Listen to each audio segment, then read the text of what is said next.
Nous sommes ravis de constater que de plus en plus de personnes s'abonnent à notre chaîne, et nous tenons à vous exprimer notre sincère gratitude.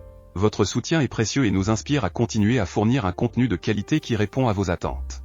Votre engagement et votre fidélité sont les moteurs qui nous poussent à nous améliorer constamment. Merci à vous tous pour votre soutien continu, et nous sommes impatients de vous proposer encore plus de contenu passionnant à l'avenir. On commence. Bonsoir, peuple togolais. Je sais que nombreux sont d'entre vous qui regrettent aujourd'hui Gnassingbé et Yadema. Même si Yadema, c'est un dictateur, c'est un violent, nous avons tous nos défauts et nous avons notre qualité.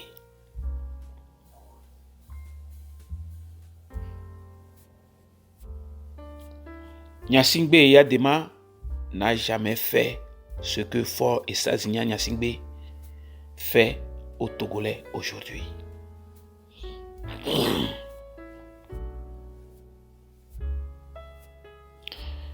Un mercredi de l'année 1983, j'atterrissais à Lomé dans l'après-midi de provenance des États-Unis.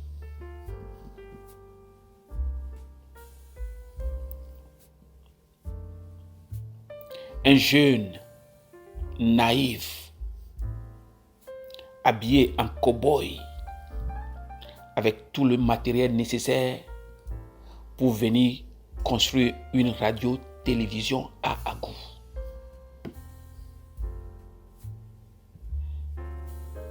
Ce mercredi était une journée que je ne vais jamais oublier. J'ai été soulevé comme un mouton allé jeter en prison à la Sûreté nationale.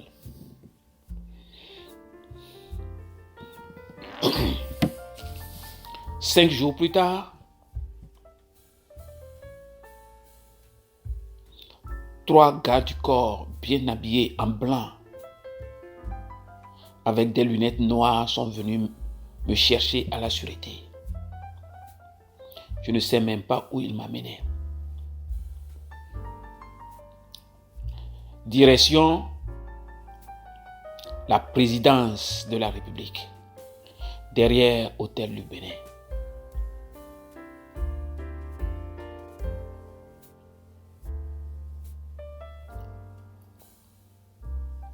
Ce lundi, je me suis présenté devant le chef de la République. Gnassingbé, Étienne et Yadema. Impressionnant. Rien ne sortait de ma bouche, sinon je n'ai que de mes yeux pour pleurer. Je ne pouvais pas parler. Ce monsieur était impressionnant. Pendant 30 minutes, je n'ai répondu à aucune question. On m'enferma dans une petite pièce. Dans l'après-midi, on me rappelle. Le président était là et me demandait, Monsieur Akotia, avez-vous mangé? Est-ce que vous avez mangé? À peine, je pouvais dire non. Il a demandé pour qu'on m'accompagne dans un salon où un garde du corps a été me chercher à Imolo. Ma gorge était tellement nouée que je ne peux même pas avaler de l'eau.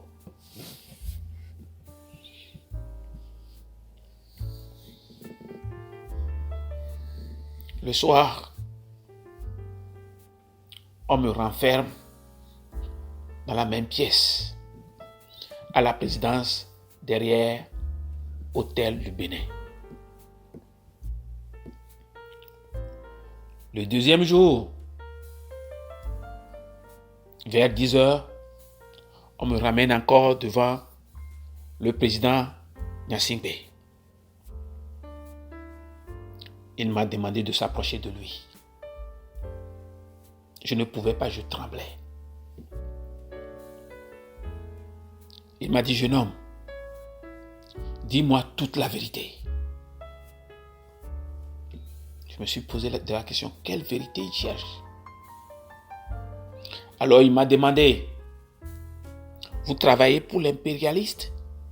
Je ne savais même pas c'est quoi l'impérialisme.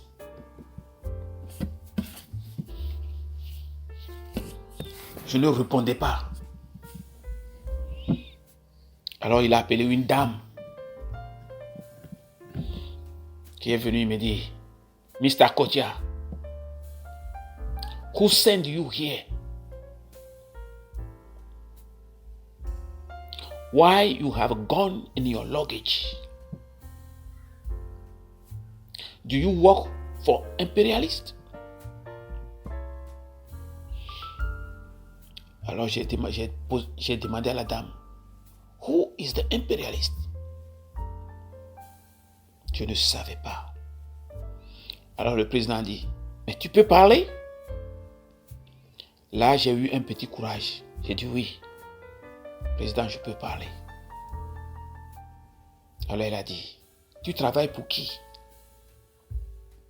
Qui t'a envoyé ici? Qui sont tes complices? Tu travailles pour les impérialistes? Monsieur le Président, je ne sais pas de quoi vous parlez. Je ne suis pas impérialiste. Pourquoi vous avez un fusil à lunettes dans votre bagage? Je ne sais pas, Président. J'allais à la chasse avec mon père adoptif aux États-Unis. Quand je vais partir, je l'ai pris. Je ne savais pas. Pardonnez-moi. J'ai vu un petit sourire dans ses yeux. Alors il m'a dit, vous savez que vous êtes dans le problème? J'ai dit, pardonnez-moi. Je ne savais pas.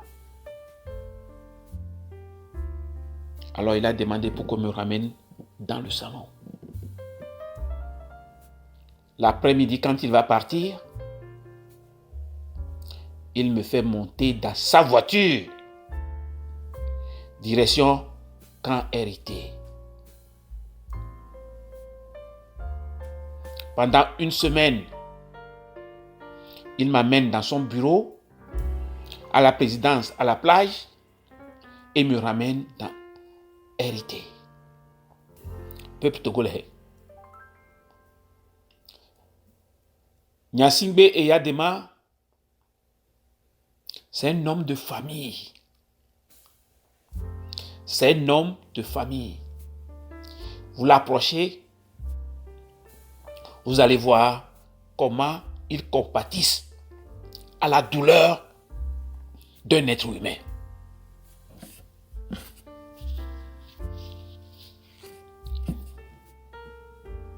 Pendant un mois, Étienne Eyadema s'est sympathisé avec moi. J'avais un oncle qui travaille au camp Hérité à l'époque. Quand Eyadema revient du travail, les gendarmes, les militaires se mettent au garde à vous. Mon oncle m'a vu, il m'a reconnu. Il a tourné la tête. Cet oncle a été voir mon père pour lui dire que je danse sur un pied.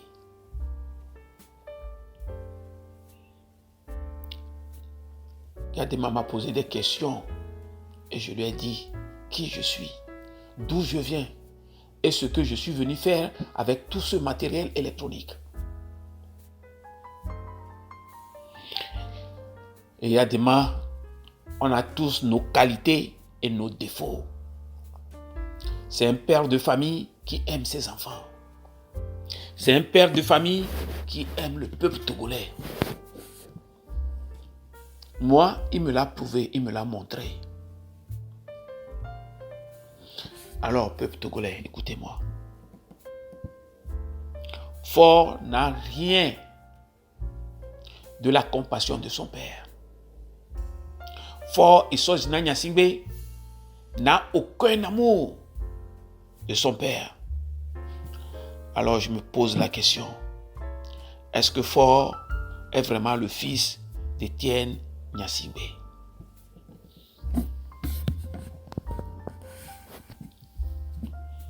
Je me pose des questions jusqu'à faire exploser ma tête. Est-ce que Faure est le vrai fils d'Eyadema? Même si Étienne Nyasingbe Eyadema est mauvais, est dictateur, il ne traite pas les Togolais comme ce garçon le fait aujourd'hui. Faure Issoze Nanyasingbe.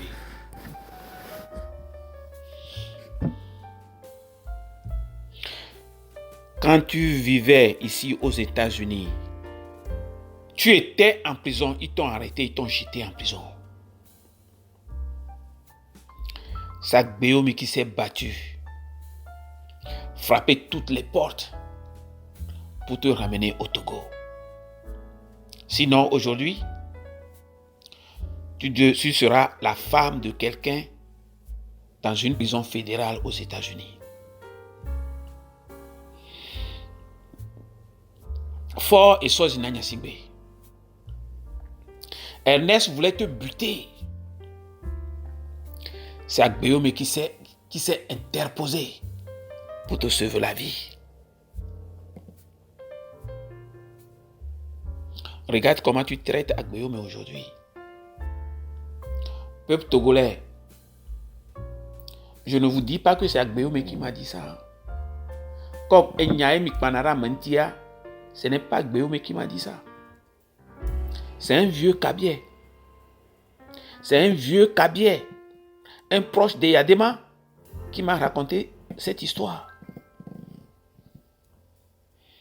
Togolais, regardez comment Faure Issoze Nanyasingbe traite Agbeome. Faure Issoze Nanyasingbe, quand tu étais député à Blita, c'est Agbeome qui est en quelque sorte ton conseiller, qui te montre ce que tu dois dire, où tu dois poser les pas. Et c'est toi qui l'as chassé, c'est toi qui voulais le tuer, c'est toi qui as été violé sa fille. Et Eyadema ne fera jamais ça. Togolais, vous voyez jusqu'à quel point Faure Issoze Nanyasingbe est méchant. Voyez-vous jusqu'à quel point il est cruel. Alors Faure Issoze Nanyasingbe ne vous fera pas cadeau.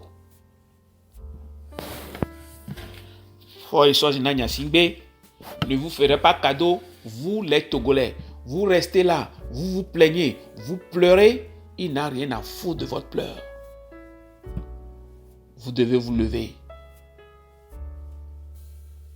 Vous devez vous lever tous comme un bloc et le chasser. Faure Issoze vient de signer un pacte avec les Français pour rester au pouvoir à vie. Faure a signé un pacte pour s'installer les militaires au Togo, la base militaire au Togo, afin qu'ils restent au pouvoir à vie. Et quand on vous le dit, vous ne comprenez pas. Allez au nord. Vous avez attendu hier. Plus de 20 box de 90 places, bourrés des militaires, direction au nord du Togo. Comme ça, il va rester au pouvoir à vie.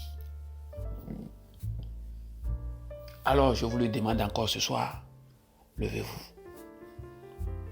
Bien chers compatriotes togolais, bien chers frères, petits frères, grands frères, oncles, vous tous qui êtes dans l'armée. Je n'ai rien contre vous. Surtout, je vais m'adresser encore à nos frères militaires kabyais. Vous savez, moi, Prince Honoré Akotia, je vous aime. Je veux votre bonheur. Je veux qu'un jour, votre souffrance finisse. Un jour, que vous avez les moyens de prendre vos enfants, votre femme, votre belle famille, voyager.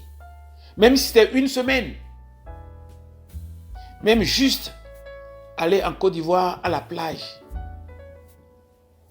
Un joli hôtel. En dehors de l'Afrique, aller au Mexico, au Cancun, aller au Brésil.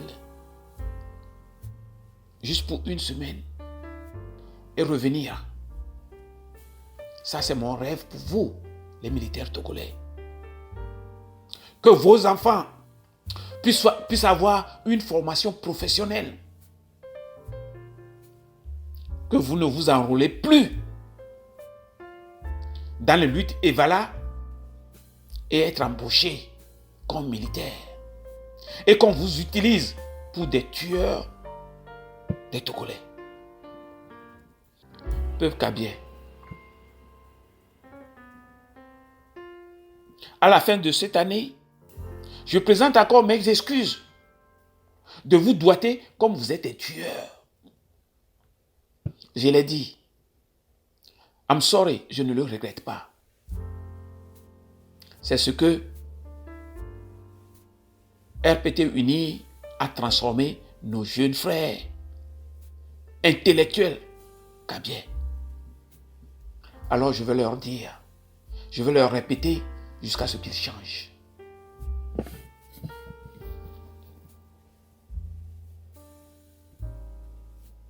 Quand j'attends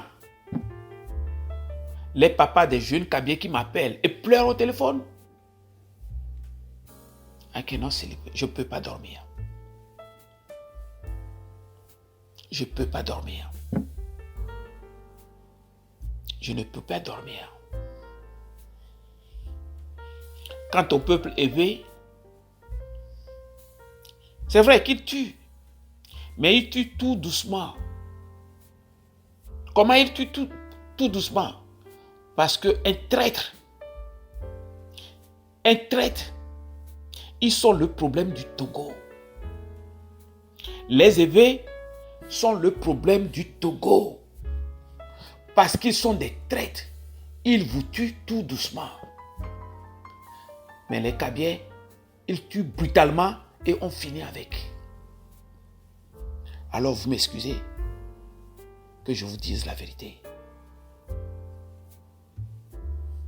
On dit la vérité n'est pas bonne à dire. La vérité blesse, mais c'est la pure réalité. Et que la vérité vous libère.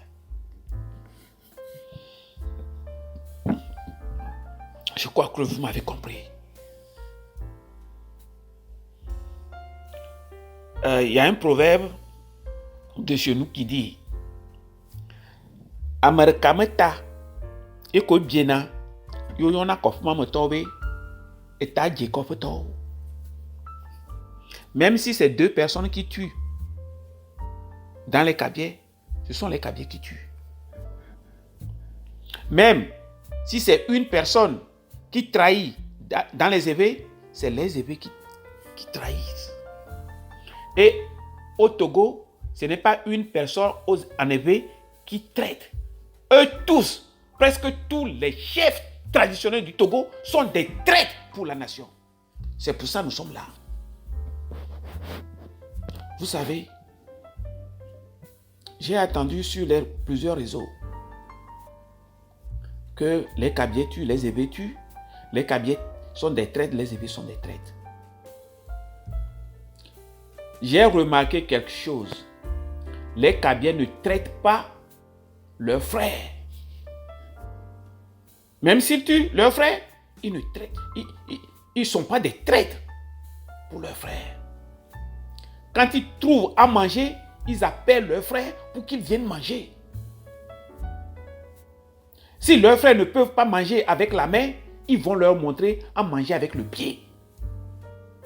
Mais les aisés, ils peuvent manger débordés, donner à leurs frères, ils ne vont pas donner à leurs frères. Ils préfèrent mettre ça dans la poubelle. Voilà ce que sont les aisés. Tu peux aider les aisés, un aisé, n'importe comment. Tu peux lui sauver la vie. Quand il est guéri, c'est ça les aisés. Je ne sais pas où ils ont trouvé ça, mais c'est comme ça. Et moi je le dis, je suis une preuve vivante. Vous voulez une réconciliation? Il faut dire la vérité. Alors je vais revenir pour nos militaires. Compatriotes militaires. Je vais vous raconter une histoire. Vous avez peur? C'est normal. Mais si vous avez reçu une formation militaire, je ne pense pas que vous allez avoir peur. Vous savez, mes chers compatriotes togolais, les FAT, l'armée togolaise, je vais vous raconter une histoire. Je souhaite que cette année 2023 ferme la porte sur votre peur et que la nouvelle année 2024 vous apporte le courage, la force, afin que vous preniez une décision. Peuple kabien, les militaires kabiens, vous souffrez plus que le reste du pays. Ce type que vous appelez champion, il n'a rien à foutre de vous. Je vais vous donner deux exemples. Colonel Madjouba a travaillé avec eux pendant des années. Je pense qu'il a été la personne qui fait tout le travail qu'on lui demande. Il a vu, il a reconnu. On lui demande d'aller tuer Agbeyo, mais il a dit non. Vous avez vu comment on l'a traité. On ne l'a pas seulement coupé sa gorge, mais ils ont mangé son cadavre. C'est un.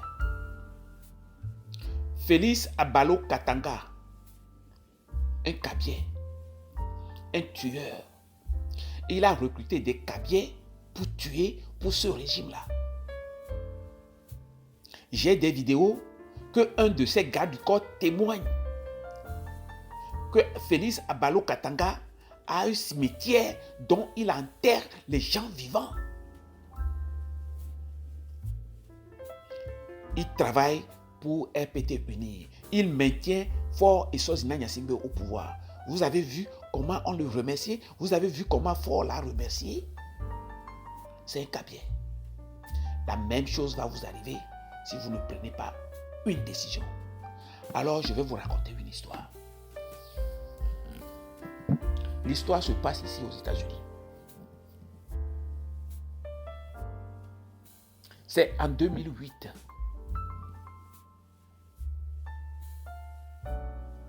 Le fils de mon infirmière s'appelle Colin Duncan.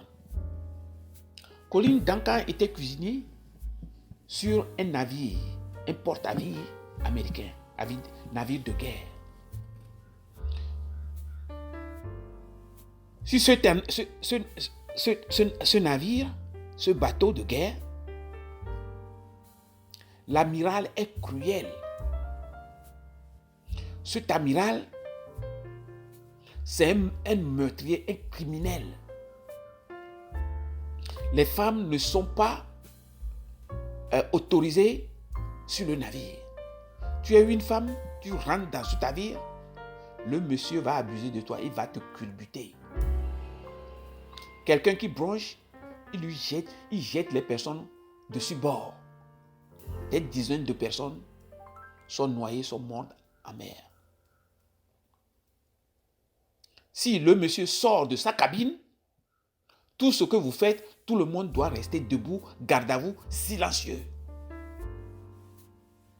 S'il trouve un défaut de ton habillement, l'homme, tu seras culbuté. Il va t'enculer.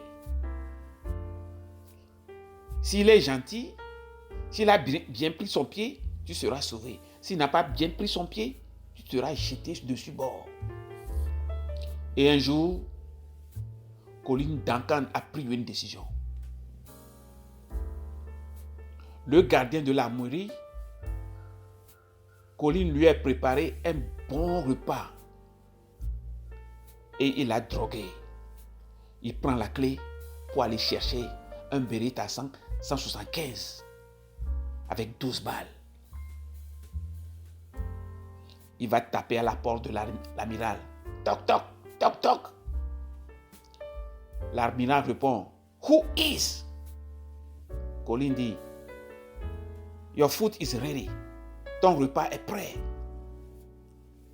Quand l'amiral ouvre la porte, bam!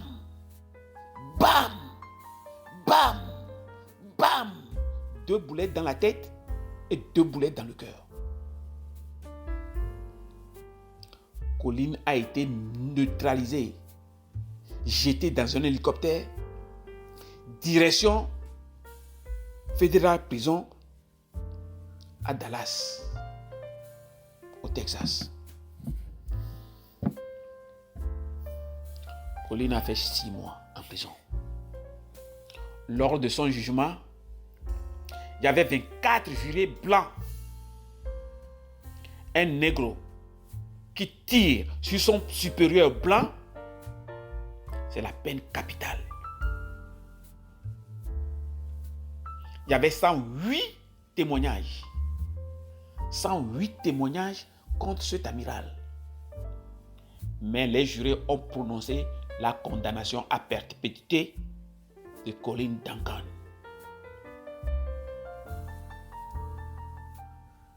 Le dernier juré, une femme, il s'est levé, il a demandé à la cour, au juge, qu'est-ce qu'il y a écrit derrière vous, madame la juge? Tout le monde regarde la dame comme ils ont vu un fantôme. Derrière, ils ont écrit In God we trust. In God we trust. C'est en Dieu que nous avons confiance. Alors la dame a dit, si vous voulez condamner Colin Duncan, je ne suis pas dedans. Colin Duncan a été libéré. 3 mois plus tard, Colin est décédé. Ils l'ont enterré avec tous les honneurs. Tous les honneurs. Aujourd'hui, il y a une étoile, Pentagone, dans lequel a été gravé le nom de Colin Duncan. Le navire, quelque chose, JFK Kennedy, ils l'ont changé Colin Duncan.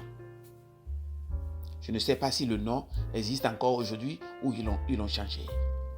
Voilà, peuple togolais. Colin a libéré ses copains. En plus, ils l'ont demandé. Pourquoi tu lui as tiré 4 balles? 2 balles dans la tête, 2 balles dans le cœur. Colin a dit gaillardement qu'il veut être sûr que ce monstre est mort, qui ne va plus se réveiller. Tout le monde a crié que Colin c'est un monstre. C'est un monstre. Il n'est pas un monstre, c'est un héros. Il a libéré ses collègues. Alors, que ce message aille directement pour la garde présidentielle. Pour vous, le directeur de l'état-major.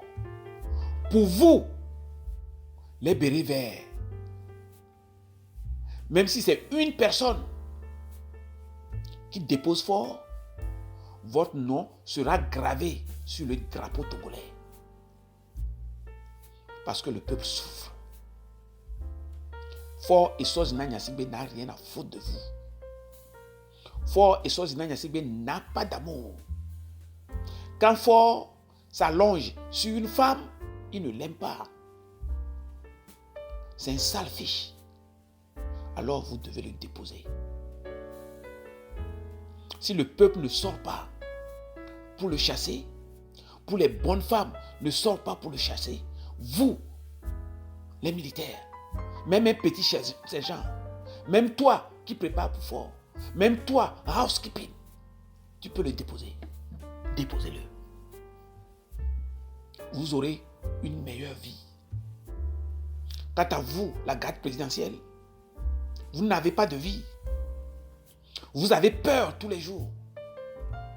Vous pensez qui va vous attaquer? Quand est-ce qu'ils vont arriver? Vous avez de la famille. Une seule personne ne peut pas vous faire peur. Une seule personne ne peut pas mettre le Togo en déroute. Alors décidez-vous et déposez-le. Bien de choses à vous tous. Bonne et heureuse année. Merci. C'est moi, Prince Honoré Akodia. Si vous êtes nouveau sur la chaîne, n'hésitez pas à partager cette vidéo avec vos amis, et à vous abonner avec les notifications activées pour être informé de nos nouvelles publications. Pensez également à liker et pourquoi ne pas laisser un commentaire, partager pour nous aider à rester motivés pour vous apporter plus de contenu fantastique comme celui-ci.